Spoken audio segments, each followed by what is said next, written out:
इस कहानी का नाम है चार दोस्त और एक लड़की, जो कि बहुत इंटरेस्टिंग कहानी होने वाली है। लास्ट तक हमारे वीडियो में बने रहें। चलिए स्टार्ट करते हैं दोस्तों। मैं और हमारे तीन दोस्त रात को बातें कर रहे थे। तभी वीर ने बोला कि आज कहीं बाहर चलते हैं। हम लोगों ने हमें भर दी। चलो कहाँ चलना है? उसने कहा नाइट आउट नहीं, कहीं लखनऊ से बाहर चलते हैं। हम लोग विश्व में पड़ गए कि अचानक इसको बाहर जाने का भूत कहाँ से सवार हो गया। प्रयास ने पूछा बाहर कहाँ चलोगे? आर्य बोला कि प्रयाग चलते हैं। उस समय हम लोगों के पैसे आए हुए थे तो सब तैयार हो गए। चलने के लिए हम लोग ने बैग पैक किया और चल दिए। रात बहुत हो गई थी और हमारे फ्लैट के पास कोई ऑटो वाला नहीं मिलता था। उसके लिए हम लोगों को कुछ दूर पैदल चलना पड़ता था। रात के करीब 1 बज रहे थे। चौराहे पर कोई ऑटो नहीं था, इसीलिए हम लोग ने स्टेशन तक पैदल ही जाने का सोच लिया। हम लोग पैदल चल रहे थे कि आर्या को सिगरेट की याद आई। उसने हर तरफ देखा, कहीं कोई दुकान नहीं खुली हुई थी। फिर हम लोग आगे बढ़े तो एक गुमटी दिखाई दी। हम लोग उसके पास पहुंचे और उस घूंटी में देखा तो एक बुजुर्ग महिला जो एक सफ़ेद साड़ी पहने बैठी थी। उससे आर्या ने जाकर बोला अम्मा सिगरेट रखती अम्मा। तो जैसे हम लोगों के ही इंतज़ार में बैठी हो, क्योंकि उस रास्ते पर कोई और दुकान नहीं दिख रही थी। अम्मा ने बड़े ही करुण स्वर से बोली पेटवा हमार तेरे सिगरेट है, तुमका कौन चाहिए? आर्या को मार बोलो बहुत पसंद थी और वो उसके बिना 2 घंटे से ज़्यादा नहीं रह सकता था। कुछ भी हो, उसको सिगरेट हर दूसरे घंटे में चाहिए थी। लेकिन मारो बोलो ज़्यादा इन छोटी मोटी दुकानों पर मिलती नहीं है। तो कभी कभी वह गोल्ड फ्लैक्स से काम चला लेता था और उसकी वजह से अपने पूरे ग्रुप में सबको सिगरेट की आदत पड़ गई थी। आर्या ने इसे बड़े ही मजाकिया ढंग से बोला अम्मा मार बोरो हो तो होगी नहीं, आप छोटी गोल्ड ही दे दो। हम लोग आर्य की बात सुनकर हंसने लगे। अम्मा को शायद हम लोगों की हंसी को उन्होंने बहुत घट स्वरूप में ले लिया, जो उनके बातों में साफ लखनेपल्ली गरीबा जने हैं। बहुते भारी दुकानियां नहीं है। अवे ताके ही जिनको ना लियो तो तुमने आर्य को कुछ सुकून हुआ। उसने अम्मा से छोटी गोल्ड मांगने के लिए उनकी ही बोली में बोला अम्मा हमें छोटे गोल्ड की डिबिया दे दे ही। हम लोग ठट्ठा मारकर हंसने लगे और आर्या का मजाक उड़ाते हुए उससे बोले अब तुम अम्मा के दामाद बन जाओ, बहुत अच्छी पटेगी तुम्हारी। और अम्मा की हम लोगों की इस बात को अम्मा ने बहुत गंभीरता से लिया। अम्मा ने तुरंत ही प्रेश को हाथ पकड़कर अपने पास बिठाया और आर्य के बारे में पूछने लगी। प्रिय हम लोगों से बड़ा था और अम्मा को भी उन पर भरोसा था कि प्रियस से बात करके कुछ काम बन सकता है। अम्मा अपनी नातिन की बात प्रिय से करने लगी और बहुत ही धीमी धीमी आवाज में आर्या के बारे में पूछने लगी। जब उन्होंने अपनी नातिन की बात प्रियस से की तो हम लोग आर्या का मजा लेने लगे। लो बेटा तुम्हारा तो काम बन गया, अब तुम सुट्टा भी मार मुफ्त में मारो। और लड़की भी आर्य का स्वभाव बहुत शांत स्वभाव का था, जो उसको किसी बात का बुरा नहीं लगता था और हम लोग के साथ साथ अपनी ही बुराई भी करने लगता था। अम्मा प्रेश को बहुत ही गंभीरता से समझा रही थी कि बेटवा हमारा इकलौती नातिन है, बहुत खूबसूरत है, चौका बर्तन सब कर लेती है, कुछ काम नहीं है जो कि ना कर पाए। दे मन ही मन मुस्कुरा रहा था। तभी आर्या ने अम्मा से कहा अम्मा पहले आप सिगरेट दे दो, फिर प्रिश को आराम से बैठाकर बातें करना। अम्मा इस बार तो एकदम गुमटी के अंदर घुसी और गुड़ की डिब्बी बाहर निकाल कर दे दी। आर्या को तो मानो सब कुछ मिल गया हो। उसने तुरंत डिब्बी से एक सिगरेट निकाली और जलाने के लिए लाइटर को खोजने लगा। वैसे उसके पास हर वक्त लाइटर रहता था, परंतु आज वह फ्लेट पर ही छोड़ आया था। उसने अम्मा से सिगरेट जलाने के लिए माचिस मांगी। अम्मा ने बोला बेटा सलाई तो नहीं है, हमारा तीर आइसो करो। अम्मा ने गमटी के पीछे इशारा करते हुए बोली उधर चले जाओ, मिल जाएगी। हम लोगों को थोड़ा आश्चर्य हुआ कि अम्मा सिगरेट रखती है लेकिन माचिस नहीं। वैसे हम लोगों को कोई बहस करने का मन भी नहीं था, तो हम लोग उनके बताए हुए जगह की तरफ चलने लगे। आगे बहुत अंधेरा था और कुछ दिख भी नहीं रहा था। लगभग 300 मीटर ही चले होंगे। सामने एक पुरानी सरकारी बिल्डिंग दिखाई दी, जो पीले रंग से शायद बहुत पहले ही पुती हुई होगी। आर्यावीर और मैं तीनों लोग उस बिल्डिंग के पास पहुंचे। वहीं पास में एक बुजुर्ग जो एक लड़की की कुर्सी पर टेक लगाए, लकड़ी की कुर्सी पर टेक लगाए बीड़ी सुलगा रहे थे। आर्या उनके पास जाकर बोला चाचा माचिस देना, सिगरेट जलानी है। शायद चाचा हम लोगों के ही इंतजार में बैठे थे। उन्होंने तुरंत कहा बेटा अभी तनिक रुको, यही हम आवत है।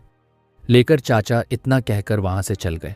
उस पुरानी बिल्डिंग का मुख्य द्वार खुला था और अंदर से किसी की सिसकना की आवाजें आ रही थीं।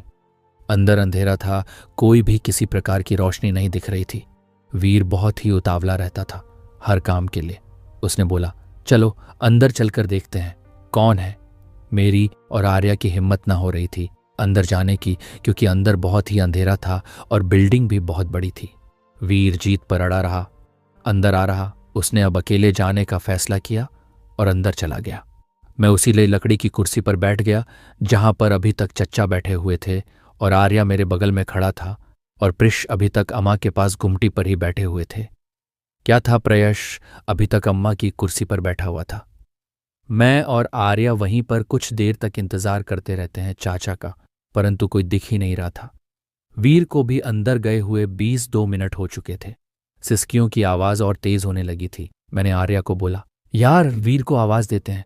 आर्या वीर को पुकारने लगा। करीब 2 मिनट तक चिल्लाया, परंतु हम लोगों को कोई भी प्रति उत्तर नहीं मिला। हम लोग बहुत ही घबरा गए थे, कुछ समझ में नहीं आ रहा था। आर्या वीर को पुकारने लगा।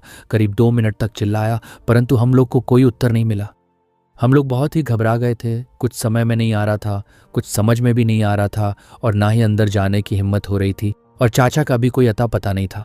आर्या बोला, पहले प्रियस को बुला कर लाते हैं, फिर अंदर चलते हैं, क्योंकि हम लोग बैग और अपना सामान प्रियस के पास घुमटी पर ही छोड़कर आए हुए थे। हम लोग भागकर घुमटी के पास आए, परंतु एक क्या था, वहां कोई ना ही घुमटी दिख रही थी, और ना ही प्रेस और ना ही अम्मा। हम लोग को कुछ समझ में नहीं आ रहा था कि यह क्या हो रहा है। हम लोग बहुत ही डर गए थे। आर्या तो चिल्लाने लगा और प्रियस को आवाज देने लगा, लेकिन वहां हम लोगों की आवाज का कोई भी प्रत्युत्तर देने वाला नहीं था। हम लोग बहुत ही घबरा गए थे। अब हम लोग वापस उस बिल्डिंग के पास गए। आर्य ने कहा, पहले चाचा को ढूंढते हैं, वही कुछ बता पाए। हम लोग उस बिल्डिंग के चारों तरफ घूम आए, लेकिन वहां हर तरफ घोर अंधेरा था और चारों तरफ झाड़ियां थीं। हम लोग बहुत डर गए थे। अंत में बिल्डिंग में जाने का सोचा, जो कि मेरे पास वही विकल्प बचा था। अचानक आर्या गिर पड़ा। मैंने उसको खाया और अपना कंधे के बल पर खड़ा किया। पूछा, क्या हो गया तुझे? आर्या की गगी बंद गई थी, कुछ बोल ही नहीं पा रहा था। मैंने उसको पकड़कर हिलाया और बोला, क्या हुआ तुझे? घोड़ा संभल कर बोला, भाई हुसैन यार, बहुत तेज प्यास लग रही है। हम लोग के पास ना ही बैग था ना ही पानी का। आसपास कोई बंद था, करता भी तो क्या। अब मैंने सोचा अगर आपको पानी नहीं मिला तो ये और भी घबरा जाएगा। मैंने उसे पड़ी हुई लकड़ी की कोसी जिस पर चाचा बैठे हुए थे उसको बिठाया और भरोसा दिलाया, भाई पानी खोज कर लाता हूं। आर्य ने मेरा हाथ पकड़ लिया, बोला, हुसैन तू मत जा यार, मुझे बहुत डर लग रहा है। डर तो मुझे भी लग रहा था, लेकिन आर्या की हालत देखकर पता नहीं कहां से इतना भरोसा अपने आप पर आ गया। मैंने उसको भरोसा दिलाया, भाई मैं अभी आया पानी को लेकर। उसके बहुत कहने पर मैं दूर ना जाकर उसी बिल्डिंग में पानी खोजने के लिए अंदर चला गया। अंदर बहुत ही अंधेरा था, कुछ नजर नहीं आ रहा था। इस अंधेरे को सिसकियों की आवाज और विभूतियां नजारा बना रही थी। मैंने अपनी आंखों पर जोर दिया और तेजी से अंधेरे में देखने की कोशिश की करने लगा। तभी मुझे ऊपर जाती हुई सया दिखाई दी। मैंने उसके विपरीत देखने की कोशिश की तो मुझे दूसरी तरफ भी वैसी सीढ़ियां दिखाई दी। मैं बहुत ही विस्ना में पड़ गया कि किसी सीढ़ियों को चुना जाए। आर्य की प्यास, प्रयश का गुम हो जाना और वीर का बिल्डिंग से बाहर न कूदने को मुझे अंदर ही अंदर डर पैदा कर रहा था, जो अपनी चरम सीमा पर पहुंच चुका था। मैंने अपने आप को समझाया और मैंने अपने दाईं तरफ की सीढ़ियां पर जाने की उचित समझा और बहुत आहिस्ते अपना पैर बढ़ा रहा था। तभी मेरे कानों में उन आने वाली सिसकियों के साथ प्रियस की रोने की आवाज प्रतीत हुई। आवाज सुनते ही मेरा पैर सीढ़ियों से फिसल गया और मैं नीचे गिर पड़ा। मैं फिर फर्श पर बैठा बैठा सोचने लगा कि ये कैसे हो सकता है। प्रियस तो गुमटी पर अम्मा के साथ था। अब कुछ भी समझ में नहीं आ रहा था कि ये सब क्या हो रहा है। मैंने फिर से सीढ़ियों के बगल में लगी लकड़ी को पकड़कर ऊपर चढ़ने लगा, धीरे धीरे और चारों तरफ से चौकन्ना होकर ऊपर बढ़ने लगा। सीढ़ियों के बीच में मकड़ियों के जाला लगा हुआ था। मैंने तुरंत ही नीचे की ओर उतरने लगा, क्योंकि अगर ईर इन सीढ़ियों से गया होता तो यह जाला उसके जाने की वजह से साफ हो गया होता। मैंने दूसरी सीढ़ी की ओर अपने पैर बढ़ाना शुरू कर दिया। ऊपर जाने लगा। ऊपर पहुंचते हुए मुझे सिसकियों की आवाज और तेज सुनाई देने लगी, लेकिन प्रिश के रोने की आवाज कम होने लगी थी। मुझे इतना समझने में देरी नहीं लगी कि बेरिन सीढ़ते सीढ़ी आया था और प्रियस उस तरफ है, लेकिन सबसे बड़ी उलझन तो यह थी कि प्रियस उधर पहुंचा कैसे। मैंने अपने मन में उठने वाली उलझन को शांत करने के लिए अपने मन को झूठी तसल्ली दी। बोला कि वो कोई दूसरी रास्ते से आया होगा। इधर मेरे पास झूठी तसल्ली देने के अलावा कोई और विकल्प नहीं था। मैं उन सिसकियों की तरफ तेजी से बढ़ने लगा। मुझे सामने अचानक एक लड़की दिखाई दी जो सफ़ेद कुर्ता और काले पजामे में खड़ी थी। मैं देखते ही डर की वजह से गिर पड़ा, लेकिन वह वैसे ही खड़ी खड़ी हल्की हल्की आवाज़ में रो रही थी। मुझे समझ में नहीं आ रहा था कि सब इस बिल्डिंग रो क्यों रही है। मैंने अपने आप को संभाला और खड़े होकर उस लड़की से पूछा, तुम कौन हो? वीर? कहाँ है प्रियस? क्यों रो रहा है? पानी कहाँ मिलेगा? इतने सारे प्रश्न मैंने एक साथ उससे पूछे। वह हंसने लगी। वो शायद मेरी जल्दबाजी में पूछे गए प्रश्न की वजह से हंसने लगी। वही ये मैंने अपने मन को देने के लिए सोचा। मैंने उससे पूछा, हंस क्यों रही हो? अब अभी तक तो रो रही थी। उसने बहुत ही सरलता से मेरी बातों को प्रत्युत्तर दिए। मेरा नाम मुस्ती मुस्ता है, मैं यहीं रहती हूँ, मैं किसी वीर और प्रियस को नहीं जानती हूँ। मेरा मुंह गुस्से से लाल हो गया था, मन कर रहा था इसका मुंह तोड़ दूँ। मेरे दोस्त पता नहीं किस परेशानी में होंगे। और ये कह रही है मैं नहीं जानती हूँ। मैं गुस्से से बोला, सुस्ता जी, मेरे दोनों दोस्त सिर्फ तुम्हारी वजह से ही अंदर आए हैं और तुम कह रही हो मैं नहीं जानती, ये कैसा हो सकता है? उसने फिर बहुत नम्रता से उत्तर दिया, मैं नहीं जानती किसी जी को, आप मुझ पर भरोसा करो। मैंने उससे पूछा, सुष्मिता जी, आप पानी बता दीजिए, कहाँ मिलेगा? उसने उंगली से इशारा करते हुए मुझे एक कमरे में चलने को कहा। आगे आगे चमने लगी। अंधेरा इतना ज्यादा था कि सुष्मिता के अलावा कुछ भी दिखाई नहीं दे रहा था। मैं उसके पीछे पीछे चलने लगा। उसने अचानक अपने चाल में परिवर्तन लाना शुरू कर दिया। मैं भी उसी तेज चाल में आगे बढ़ने लगा। अचानक वही कमरे में प्रवेश करने लगी जिसका दरवाज़ा स्वयं ही खुल रहा था। यह मेरे लिए किसी भूतिया फिल्म से कम नहीं था। मैं भी उसके साथ उस कमरे में प्रवेश कर गया। तभी दरवाज़ा चूंकि आवाज़ के साथ बंद हो गया। मैंने पीछे मुड़कर देखने की चेष्टा, परंतु अपने डर की वजह से नहीं देख पाया। अब सुष्मिता उस कमरे के अंदर बनी एक जर्जर सीढ़ पर चढ़ने लगी जो चूचा चीस चास की आवाज़ निकाल रही थी। मैं भी उसके साथ उस सीढ़ पर चढ़ने लगा। मैंने अपनी जिज्ञासा को दूर करने के लिए सुष्मिता को टोका, सुष्मिता पानी कहाँ है? उसने उस पर कोई प्रकृति नहीं दी, मानो मेरी बातों को सुना ही नहीं रही। मैंने फिर बोला, सुस्ता पानी कहाँ है यार, जल्दी बता दे, आर्य प्यासा होगा। उसने सीनी से अचानक ऊपर पहुंच गई। बोली, तुमको पानी चाहिए तो मेरा एक काम करना पड़ेगा। यह सब मेरे लिए बहुत ही डरावना लग रहा था कि क्या काम, कैसा काम? समर से बहुत समय से बहुत था। मैंने उसको उसके काम के लिए सर हिलाकर कहा, हाँ, इशारा कर दिया। तभी प्रवेश की आवाज आई, हुसैन हुसैन हुसैन। मैं डर गया, लेकिन उसके साथ मुझे खुशी भी थी। मैंने प्रेयश की आवाज सुनी। मैं बिना कुछ सोचे उस आती हुई आवाज की तरफ भागने लगा तथा प्रियस को आवाज देता गया। कमरे का दरवाजा बंद था और प्रेयश की आवाज भी उसी दरवाजे के पीछे से आ रही थी। मैंने तेजी से दरवाजा खोलने की कोशिश की, परंतु दरवाजा हिला तक नहीं। मैंने वापस मोड़कर सुष्मिता से मदद के लिए बोलना चाहा। यह क्या था? ये सुष्मिता थी, सुष्मिता ही थी नहीं। मैंने उस घोर अंधेरे में अपनी आंखों पर जोर देकर उसको खोजना चाहा, लेकिन वह दिख ही नहीं पा रही थी। मैंने कई प्रयास किए दरवाज़ा खोलने के, परंतु सब असफल थे। मेरे डर के वजह से मेरे मुंह से दरूद शरीफ की आयत अपने आप निकल रही थी। असलातो बसला मातो मालो इलाही का सद या रसूल अल्लाह पतल की अल्ली अदनी। मुझे दूसरी तरफ प्रियस का हनुमान चालीसा भी सुनाई दे रहा था। हम लोग इतना डर ही गए थे कि कुछ भी सोचने के बस में नहीं थे। मैंने प्रियस से बात करने की कोशिश की, लेकिन वो डर की वजह से बोल नहीं रहा था। तभी दूसरी तरफ मुझे वीर की आवाज़ सुनाई दी और मैं भागकर उस सीढ़ी पर गया। देखा कि वीर भी किसी कमरे में बंद था और चिल्ला रहा था। ये सब क्या हो रहा था? कुछ समझ में नहीं आ रहा था। क्या करें, कैसे करें, कुछ समझ में नहीं आ रहा था। अब तो बस एक ही सामने था कि किसी तरह वीर या प्रेयश से एक को आवा आज़ाद करना ही होगा। मैंने फिर से सुष्मिता को तेज तेज आवाज़ देनी शुरू कर दी। सुष्मिता का कोई अता पता नहीं था और उन्हें ना ही वह मेरे चिल्लाने का कोई उत्तर दे रही थी। ईर ने तेजी से दरवाज़ा खोला और बाहर आकर गिर गया। मैं भागकर वीर के पास गया, उसको उठाया और बोला, भाई क्या हुआ तुझे? लेकिन वो कुछ बोल ही नहीं रहा था। वो सिर्फ टी शर्ट में ही था और ना ही अंडरवेयर में, और ना उसके पैर नसे रंगे हुए थे। मैंने बिल को हिला के पूछा, क्या हुआ? बोल बप्पा। ना, वो तेजी से रोने लगा। भाई बर्बाद हो गया, सब कुछ चला गया, मुझे माफ कर दे भाई, please, sorry, east my very rest अपोला, भाई प्लीज। मैंने उसको बोला, कोई बात नहीं भाई, बता तो क्या हुआ। उसने प्रियस को आर्या के बारे में पूछने लगा। मैंने तेजी से आर्या को प्रियस की यथास्थिति बता दी। वो फिर रोने लगा और आनेगू को अपने हाथों से छिपाने लगा। मैंने उसका हाथ कटा देखा तो मैं दंग रह गया। बर के गुप्तान कटे हुए थे और खून बह रहा था। मैंने अपने कमीज से उसके खून रोकने के लिए बांध दिया, क्योंकि अगर मैं यह सब ना करता तो खून बांधने से के चलते उसकी मौत हो सकती थी। मैंने उसको अपने कंधे का सहारा देकर नीचे सीढ़ी से उतरने लगे। जैसे ही सीढ़ी नीचे उतरने में उतरे, मैंने उससे पानी के लिए पूछा। उसने कोई उत्तर नहीं दिया। मैंने भी उसको दोबारा नहीं पूछा। मैं और वीर उस दरवाजे पर आकर रुक गए जिसके पीछे से प्रेस की आवाज आ रही थी।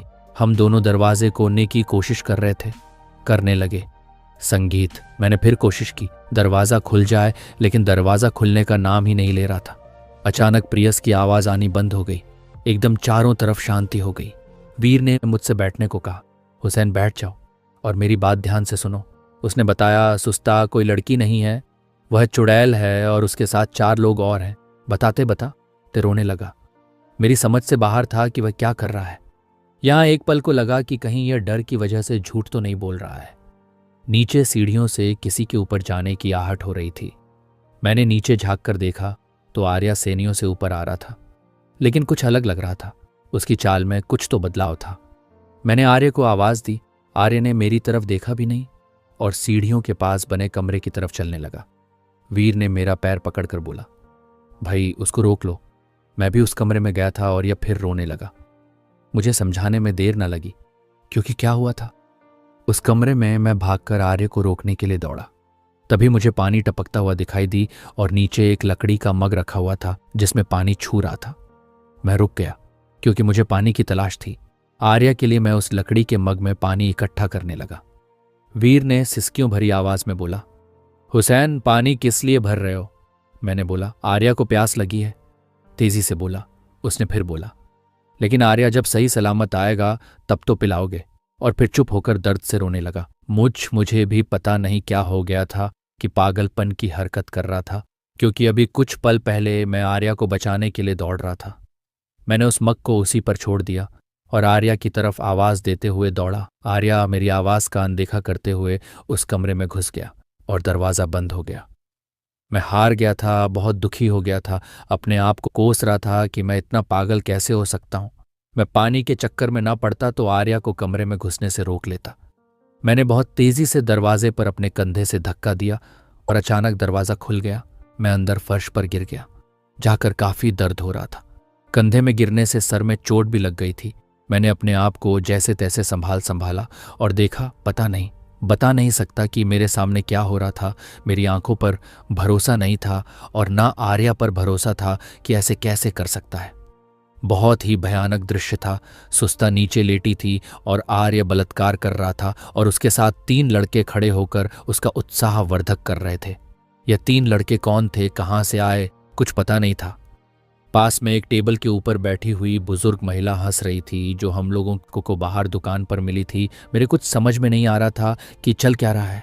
मैंने आर्या को उस पर से हटाने के लिए उसके कंधे पर हाथ रखा और नीचे खींचा। ये क्या था? इतना भयानक। आर्य ने मेरी तरफ मुंह किया। उसकी आंखें एकदम सुर्ख लाल थीं, जैसे कोई रूह उसके अंदर हो। उसने मुझे धक्का दिया और मैं दरवाजे के पास जाकर गिर पड़ा। यह सब इतना भयानक था कि समझ से परे था। इतनी ताकत और जरा सा धक्का ने मेरी पूरी बॉडी हिलाकर रख दी। कमर मानो टूट सी गई हो। मैं फिर उठा और बोला, आर्या ये सब क्या कर रहा है? गलत है, मत कर भाई।